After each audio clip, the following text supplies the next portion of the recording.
Assalamualaikum warahmatullahi wabarakatuh. Halo adik-adik pejuang SBMPTN. Di sini saya akan membahas 7 soal hot TPS UTBK SBMPTN versi SAT yang berbahasa Inggris, khusus materi peluang. Sebelumnya, silakan adik-adik subscribe terlebih dahulu ya, supaya channel ini lebih berkembang dan yang membuat channel ini semakin bersemangat. Kemudian jangan lupa nyalakan notifikasinya supaya adik-adik tahu updatean terbaru dari channel ini, khususnya yang soal-soal SBMPTN. Silakan tinggalkan komen jika ada yang kurang paham. Yuk simak pembahasannya, semoga dapat membantu kalian dan saya doakan semoga kalian semua lolos sebagaimana yang kalian harapkan. Amin. Oke, kita mulai saja. Nomor 1. Can be rank from culture is bla bla bla bla. The consonant must be the first letter. Itu berarti di situ yang ditanyakan banyak kata yang dapat disusun dari kata itu ya, culture. Huruf konsonan harus berada di depan. Jadi kita tulis dulu yang nomor 1. Kata-katanya culture. Ini kata. Nah, di sini ada berapa angka? Berapa huruf? 1, 2, 3, 4, 5, 6, 7. Nah, di sini ada 7 huruf, di mana ada huruf yang sama. Pokoknya ini sama ya. Kemudian itu ada syaratnya, si konsonan harus di depan.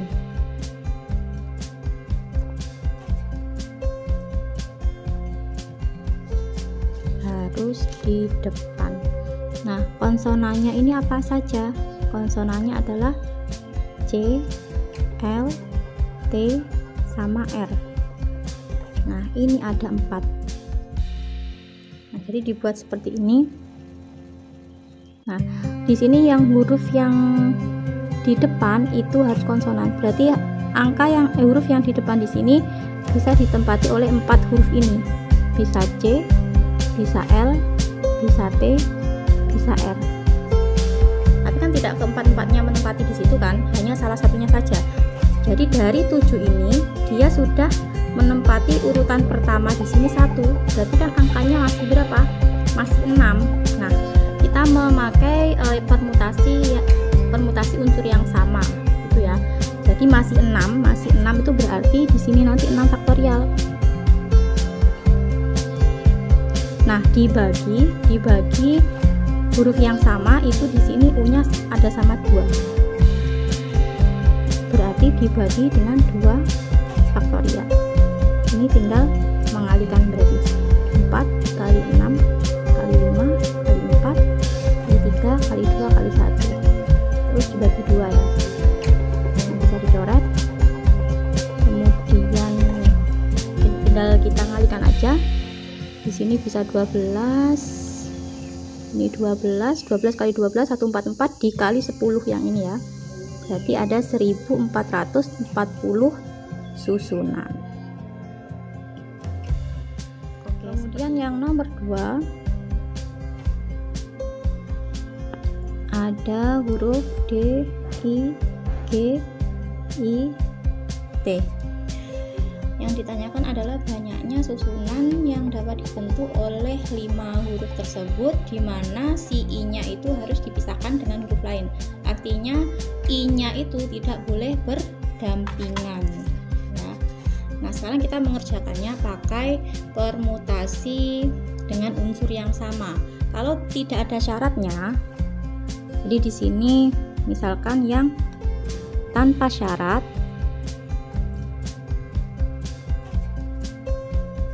nah kalau yang tanpa syarat itu kan tinggal gini, 1, 2, 3, 4, 5. Jadi di sini 5 faktorial per dibagi dengan huruf yang sama itu hanya I-nya ada 2. Berarti dibagi 2 faktorial. Yang lain kan tidak ada yang sama ya. Jadi ini tinggal dihitung dulu, 5 kali 4 kali 3 kali 2 faktorial per 2 faktorial. Berarti ini ada 60 susunan. Namun yang ditanyakan di sini I-nya tidak boleh bareng atau berdampingan. Jadi kita mencari yang huruf I-nya itu berdampingan dulu. agak nyari yang komplemennya ya. Jadi kalau I-nya berdampingan itu kan jadi nanti gini. Nah, si I itu dihitung satu tempat karena dia harus jejer atau harus bareng. Kemudian di sini bisa D, bisa G, bisa T. Nah, berarti di sini hurufnya ada berapa? Dihitung ada 4.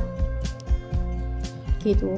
Hitung ada 4 karena I-nya itu digabungkan jadi 1. Jadi ini susunan yang dapat dibentuk itu adalah 4 faktorial. I-nya bisa di sini, bisa di sini, bisa di sini. Berarti kan ada 4 faktorial. Jadi 4 kali 3 kali 2 kali 1. Nah, berarti di sini 24 susunan. Kemudian sekarang kita mencari yang ditanyakan. Yang ditanyakan I tidak berdampingan. Nah, cara mencarinya berarti susunan yang tanpa syarat tadi dikurangi yang berdampingan. Jadi yang susunan tanpa syarat tadi adalah 60 dikurangi dengan 24. Berarti ada 36 susunan. Oke, jawabannya yang nomor 3. Di situ disediakan kata education, kemudian yang ditanyakan adalah berapa banyak susunan kata yang dibentuk dari huruf-huruf pada kata tersebut. Kemudian huruf vokal harus pada urutan ganjil. Kita tulis dulu, disediakan education. Nah, kemudian di situ huruf vokalnya ada berapa? 1, 2, 3, 4, 5. Ada 5 huruf vokal. Kemudian konsonannya ada 1, 2, 3, 4. Ada 4 konsonan. Nah, ini berarti ada 9 kan ya. Jadi nanti ada katanya itu ada 9 huruf. Kita berikan 1, 2, 3, 4, 5, 6, 7, 8, 9. Karena vokalnya harus pada urutan ganjil, jadi sini vokal pada urutan ganjil.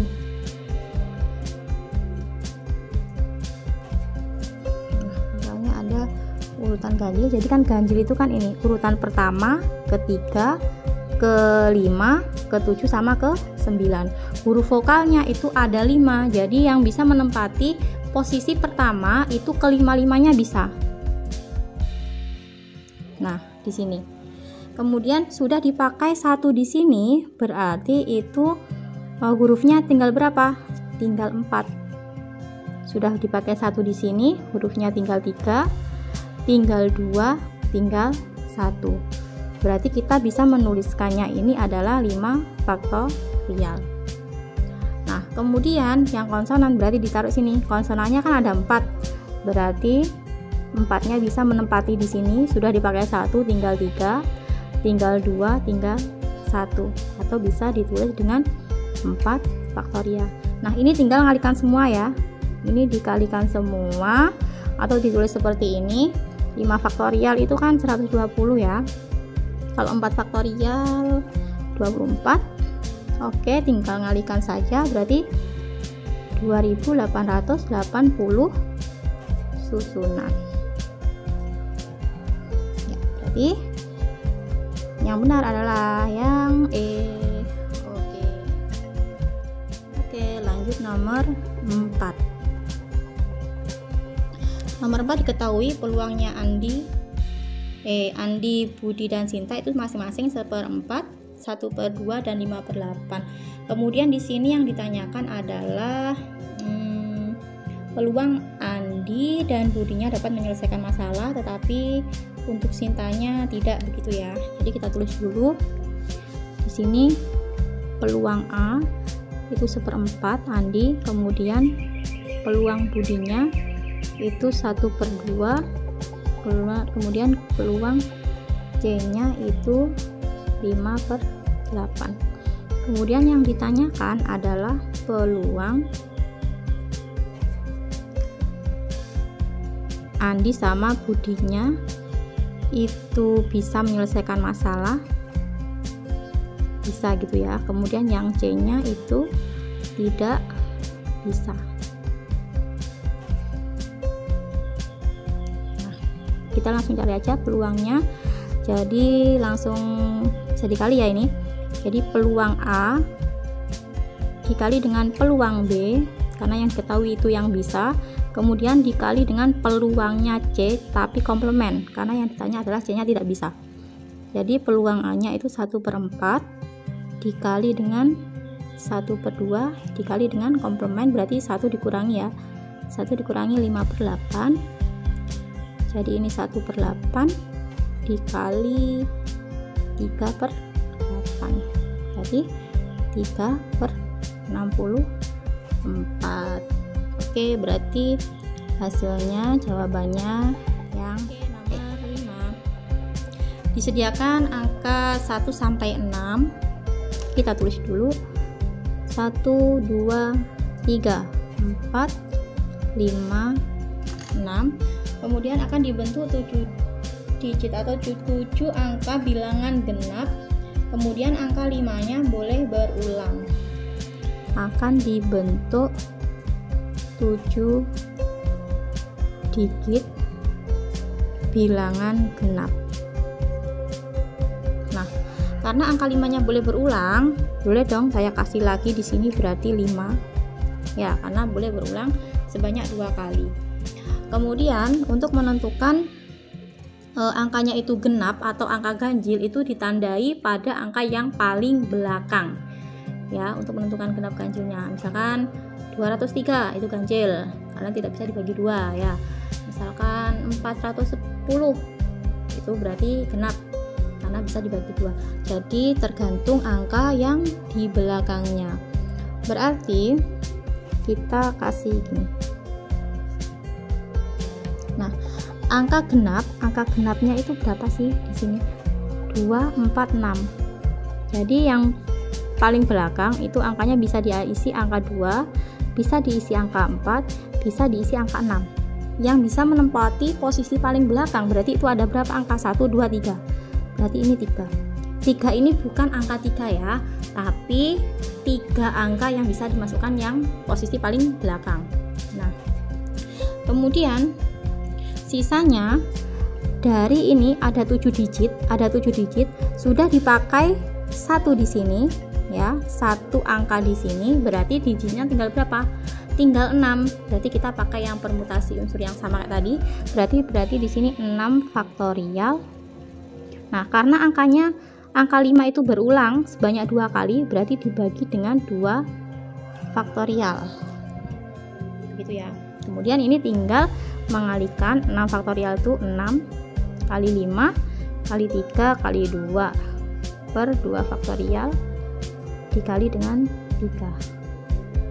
Ini berarti 6 kali 5 kali 3 kali 3. Jadi 1080 cara atau 1080 susunan. Oke, lanjut yang nomor 6. Di situ disediakan angka-angka 0, 1, 2, 3, 4, 5, 6, 7, 8, 9. Kemudian akan dibentuk 3 angka. Nah, akan dibentuk 3 angka dengan syaratnya. Nah, ini syarat yang pertama, angka pertama tidak boleh 0 atau 1. Jadi terus dulu angka pertama tidak boleh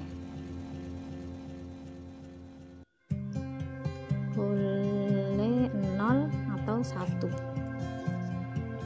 Tidak boleh 0 atau 1.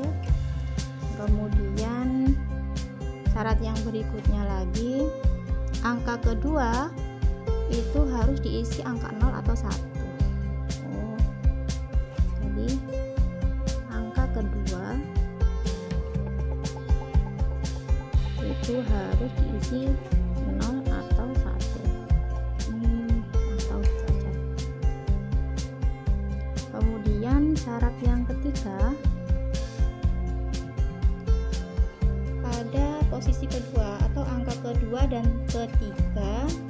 itu tidak boleh sama-sama 0.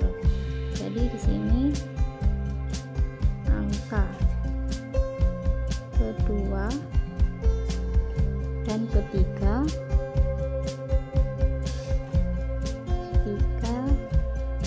tidak boleh sama-sama 0.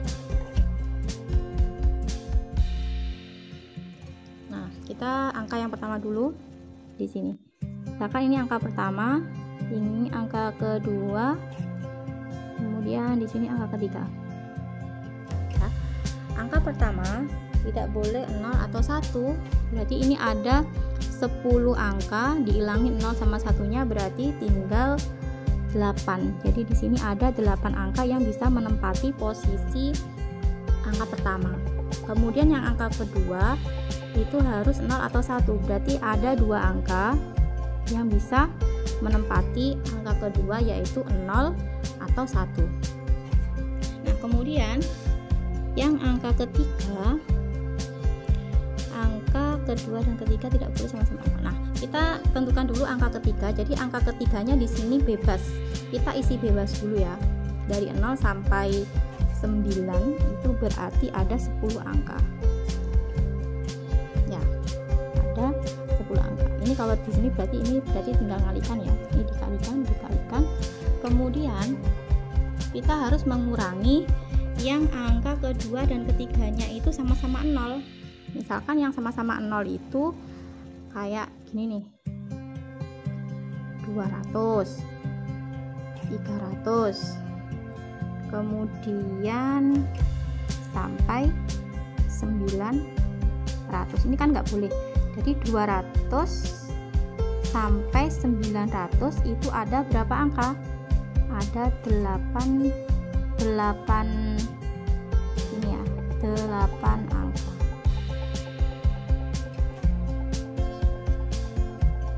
Ada 8, jumlahnya 8. Ini nih 200, 300 ini kan ada 8. Kok angka ya, 8 aja gitu jumlahnya. Kenapa 200 kok nggak dari 100? Karena angka pertama tidak boleh 0 atau 1. Jadi dimulainya dari 200 sampai 900 ada 8. Nah, kemudian kita tinggal mengurangkan aja. Di sini dikurangi 8. Nah, berarti ini 160 kurangi 8 sama dengan 152. Oke, lanjut yang nomor 7. Alejandro memiliki dadu yang bersisi 6, yaitu sisinya 1 sampai 6. Kemudian dilempar 2 kali. Jadi ada satu dadu. Ada satu dadunya itu dilempar 2 kali, kemudian disuruh membandingkan yang A itu peluang munculnya keduanya angka genap. Keduanya angkanya angka genap.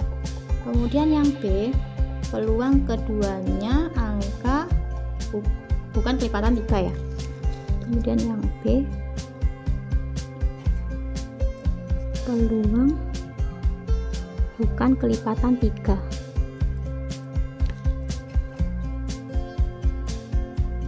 Nah, bukan kelipatan 3 itu berapa saja?